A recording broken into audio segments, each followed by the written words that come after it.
All right, in our epoxy department now, this is where we build every epoxy table that we sell out of here. So as a customer, you order your specific size, your lumber species, and your epoxy color. After that, we pre-build a mold to your specifications based on the size table you ordered.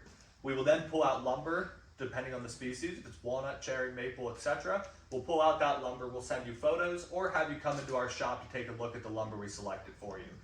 It gives you the opportunity as a customer to customize your table, pick new slabs, rearrange your layout, and get exactly what you're looking for at the end of the day.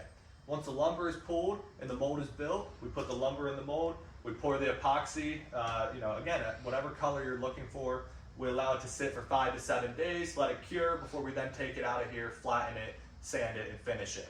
So after the rough stage that it's in now, here's an example of a table that we just finished up.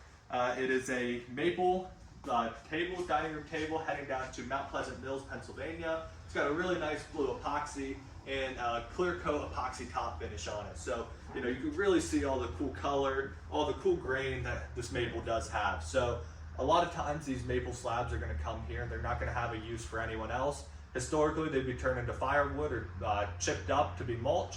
Instead here, we're going to turn your table or your wood that you choose into a piece of functional art for you to be able to use for many years. So, stop into Brick Mill, let's talk with our epoxy team. We'll be able to customize any table that you're looking for.